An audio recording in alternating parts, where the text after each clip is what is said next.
Today, we're talking about UFC fighters whose outside-the-cage actions have become as infamous as anything they did in the Octagon. He would push it into my ear. He would push it into my hand. We're not talking about minor scuffles or bar fights. We're talking about disturbing incidents in which fighters abused women close to them. We won't sugarcoat the details, but we'll keep it grounded in the sport we all follow. War Machine. Jonathan Koppenhaver, better known as War Machine, might be the clearest example of a fighter whose persona went from edgy to monstrous. He grew up bouncing between foster homes and got into martial arts as a release. Fans first saw him on The Ultimate Fighter 6, where he showed flashes of scrappiness, but also an erratic temper. And now here comes Copenhagen again. That cut is really bleeding now. In his fight with Jared Rollins on the finale card, he and Rollins slugged each other silly. He rallied for a late stoppage that won Fight of the Night, but trouble followed him everywhere. He refused a short-notice matchup with Brandon Wolf and got cut from the UFC. He spent years bouncing around regional promotions, posting rants online and showing a love for violence that seemed more than showmanship. He legally changed his name to War Machine in an attempt to create a persona built around chaos. In 2013, he began dating adult film star Christy Mack, and their relationship was as volatile as his social media feed. Friends said he was jealous and controlling. Long before the night of the attack, there were warning signs. He served a year in jail after breaking a man's eye socket during a bar fight. He bounced between MMA and adult films, telling reporters he needed money and didn't care who judged him. He joked about violence on social media. In 2012, he was arrested after a brawl in a Las Vegas nightclub, and in 2013, he sat out another stint behind bars for a probation violation. Despite these red flags, promoters kept booking him because he delivered chaos in the cage. Off camera, he spiraled. He moved to San Diego and trained with some of the sport's toughest gyms, but he could never stay out of his own way. In 2009, he posted a blog defending a friend convicted of murder, which got him kicked off a planned fight card. He took a brief detour into adult films, saying he was broke and needed to pay the bills. Every time he tried to mount a comeback, he wound up in court or in custody. Friends said he talked about suicide long before he acted on it. By the time he showed up at Mac's door in 2014, he had already blown through countless second chances. On August 8, 2014, he showed up at Mac's Las Vegas home and, in her words, became a monster. He would push it into my ear. He would push it into my hand. He sawed off my hair. At trial, she testified that he beat and sexually assaulted her for hours, punching and kicking her, threatening her life, and forcing her to shower to remove evidence. A male friend visiting her house was also beaten unconscious. The injuries were horrific: broken ribs, a fractured eye socket, lost teeth, and a ruptured liver. War Machine fled but was captured in California after a brief manhunt. While on the run, he posted about suicide.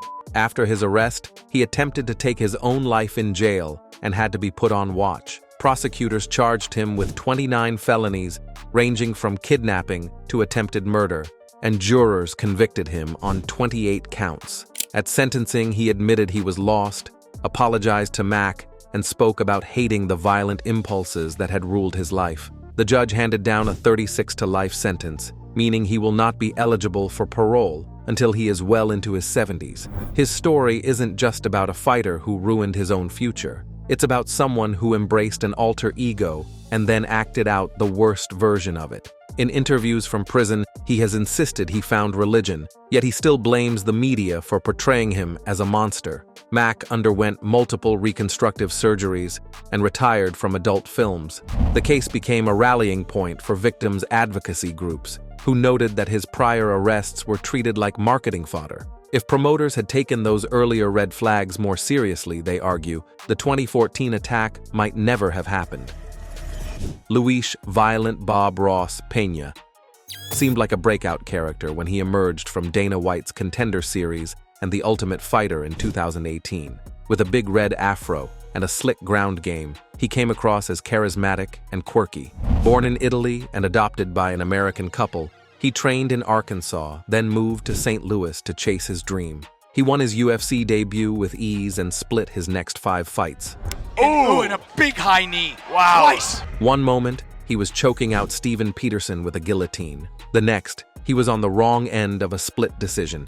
He also dealt with injuries and pulled out of bouts. Away from cameras, his life was chaotic. Police in Coral Springs, Florida arrested him in June 2021 on charges of robbery by sudden snatching, battery, and criminal mischief after his girlfriend told officers he punched her, broke her phone, and held her down when she tried to call 911.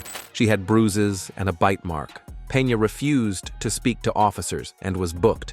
He posted bail, resumed training, and insisted the incident was a misunderstanding. 3 months later, he was arrested again in Deerfield Beach. This time, his girlfriend told police he punched her repeatedly and hit another woman who intervened. A 911 recording reportedly captured her telling dispatchers she was being beaten and needed help. The UFC immediately terminated his contract, issuing a statement that the allegations were disturbing and that Pena needed to address mental health and substance issues before he could ever fight again. Prosecutors eventually dismissed the charges, but the promotion didn't bring him back. Fans who once rooted for him based on personality and potential were left uneasy. He continues to compete on small shows, but he talks more about therapy than titles these days. Pena's backstory had once made him a feel-good story. He was born to a teenage mother who gave him up. His adoptive parents took him from foster care to the Midwest. He wrestled and practiced judo before turning pro. His candid personality on The Ultimate Fighter won fans, but he also admitted to struggling with depression and anger issues. He missed weight for one bout and had to fight at a catch weight. After the first arrest, he vowed to get sober and attend therapy, but the second arrest undercut that message. He has since said he's working through a substance abuse program and hopes to show people he isn't defined by his mistakes.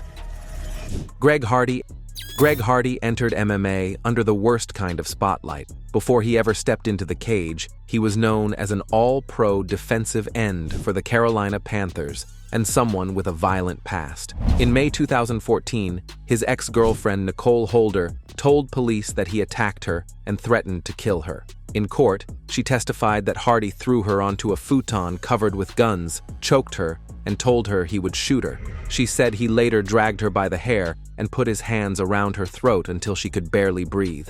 A judge found Hardy guilty of assault on a female and communicating threats. Happy that Judge Tin saw through that Ms. Holder told the truth. He received a suspended sentence, probation, and community service. Hardy appealed for a jury trial, but Holder did not appear to testify again after reportedly reaching a civil settlement. So the charges were dismissed and the conviction expunged. The legal outcome didn't erase what had been said in court. The NFL suspended him for 10 games, later reduced to 4. The Dallas Cowboys signed him anyway, but after one season, they let him walk.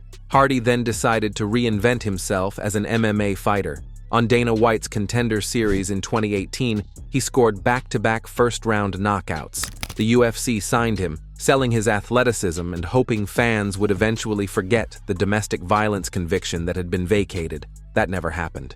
He made his official debut on a 2019 Fight Night card and lost by disqualification after an illegal knee. He strung together a few wins against fringe heavyweights, but each broadcast set off renewed debates about whether he should even be there. When photos of Holder's injuries surfaced publicly, showing bruises and abrasions on her arms and back, criticism intensified. Hardy insisted he had grown and that the accusations were behind him, but the court of public opinion never moved on. His last UFC fight came in March 2022, where Sergey Spivak took him down and pounded him out.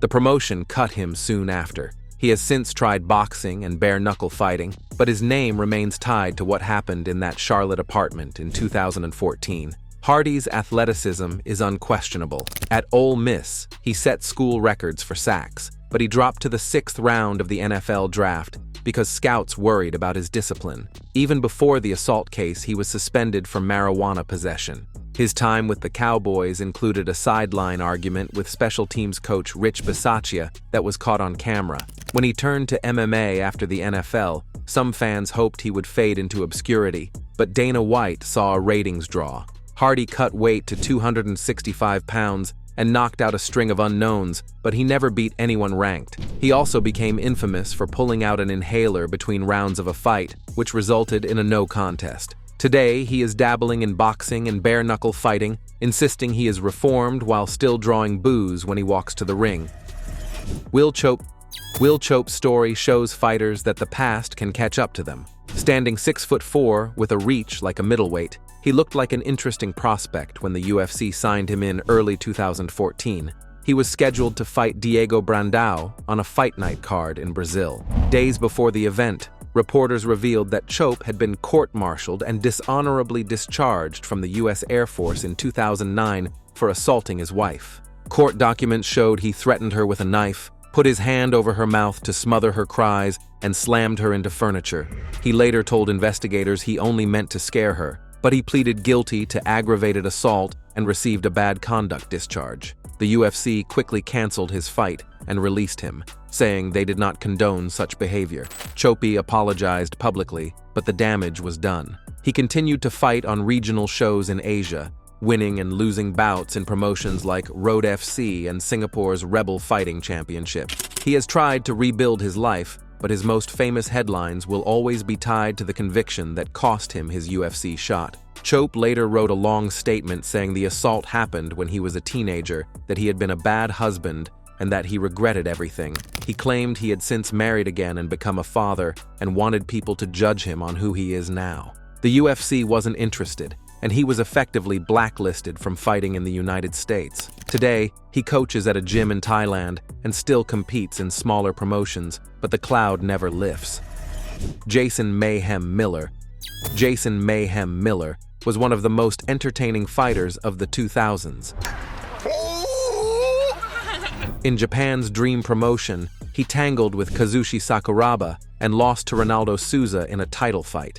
He became a mainstream personality when MTV hired him to host Bully Beatdown, a show where he confronted bullies and put them in the cage with pro fighters. Fans loved his goofy humor and sense of justice. Behind the scenes, Miller was struggling with substance abuse and mental health issues. He had multiple run-ins with police long before the 2021 arrest. In August 2011, he was detained after a bar brawl in North Carolina. In 2012, he was arrested for vandalizing a church while naked and incoherent. In 2014, he tweeted a SWAT standoff from his California home. Despite these red flags, the UFC gave him a short leash for a comeback in 2011. He lost to Michael Bisping and CB Dollaway, looked out of shape, and was cut. Things only got worse. In September 2017, he pleaded guilty to beating his then-girlfriend and served jail time. He was arrested again in 2019 for vandalizing her home, violating restraining orders, and failing drug tests. On September 11, 2021, police responded to a call about a woman screaming in Sherman Oaks. Officers found Miller's girlfriend with facial wounds and arrested him on felony domestic violence charges. He was held on bail, set at nearly $1.4 million. Court records show this was part of a pattern. He had violated protective orders, possessed illegal weapons, and missed court-ordered counseling. Each incident chipped away at the quirky image he once cultivated. Miller still occasionally posts on social media about training, but any hopes of a fighting return are fantasy. His name now conjures up a rap sheet longer than his highlight reel. Miller's charisma once made him a cult hero. He danced to the cage in yellow shorts and pranked opponents at weigh-ins. He once stormed the cage on live TV to confront Jake Shields and sparked a benches-clearing brawl that led to Strikeforce being pulled from network television. He was also open about his struggles with bipolar disorder, telling reporters he sometimes felt like two different people. After being cut by the UFC in 2012, he sought roles in movies and took grappling matches, but legal trouble followed him everywhere. He was tasered during a 2016 arrest, pleaded no contest to a 2018 vandalism charge, and was jailed for violating probation in 2019. The 2021 arrest wasn't even his last. In early 2022, he faced new felony charges for attacking a security guard and stealing a vehicle. Each new headline pushes him further from the goofy Bully Beatdown host fans remember. Casey Kenny's case is more recent, and it underscores how quickly things can spiral even after leaving the big show. The judo and wrestling standout from Indiana won titles for Legacy Fighting Alliance and earned a UFC contract in 2019. Early wins over Ray Borg and Manny Bermudez showcased his scrambling and toughness. He narrowly lost to former bantamweight champion Dominic Cruz in March 2021 in a fight where he gave the veteran trouble with body kicks. After dropping a split decision to Song Yadong that summer, he quietly exited the roster.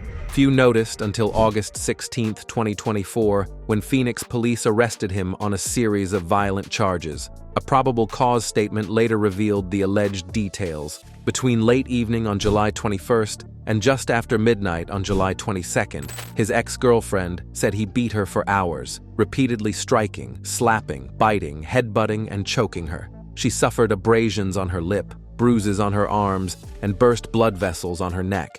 The statement alleged he held her against her will, prevented her from escaping, and threatened to shoot anyone who intervened, including her mother.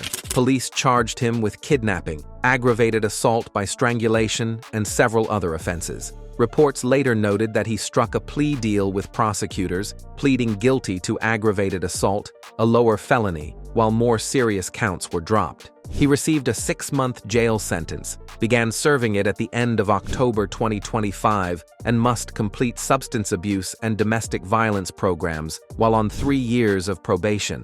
The court also ordered him to stay away from the victim and perform community service. Kenny hasn't fought professionally since 2021, and given the nature of the accusations, it is unlikely any major promotion will sign him when he is released.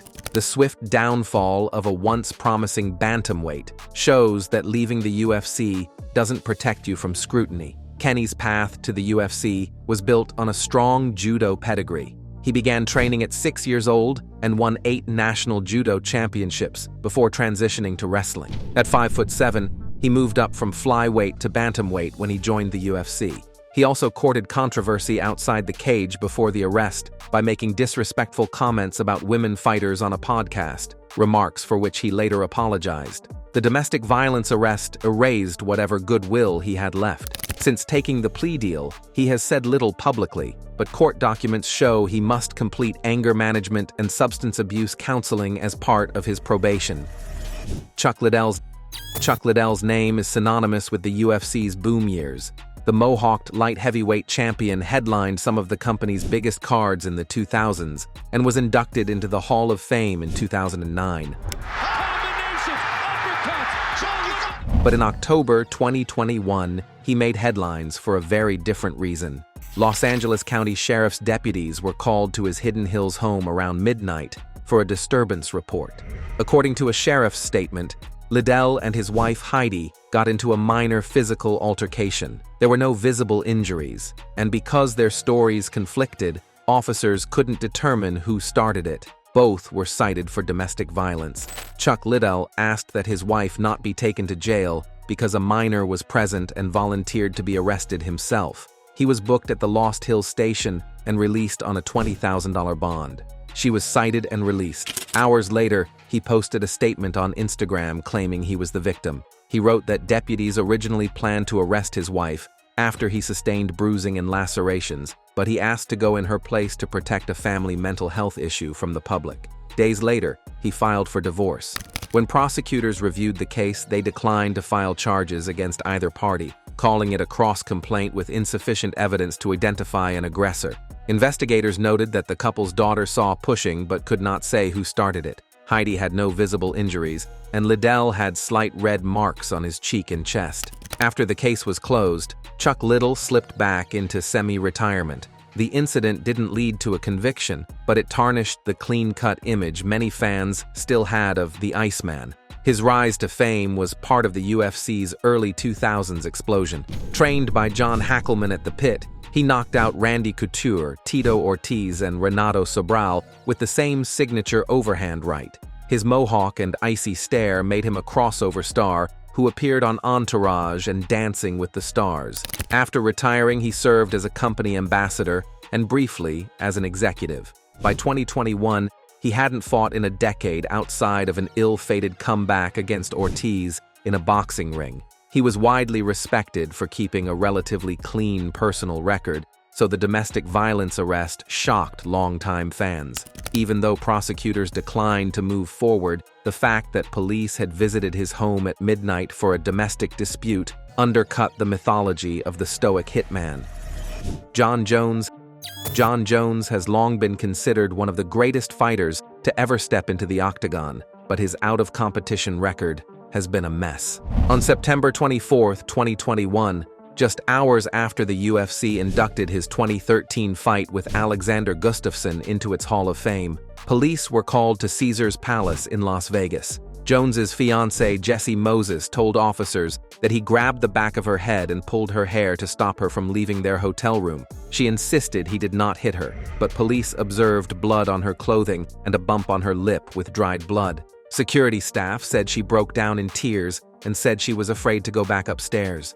In the hotel room, officers found blood on the bed sheets and noted a swollen lip and a red mark on her cheek. Moses refused to have photos taken or to make a detailed statement. Jones denied touching her, but when officers placed him in handcuffs outside the hotel, he became irate and smashed his head onto the hood of a police car, leaving a dent and chipping paint. I hate you!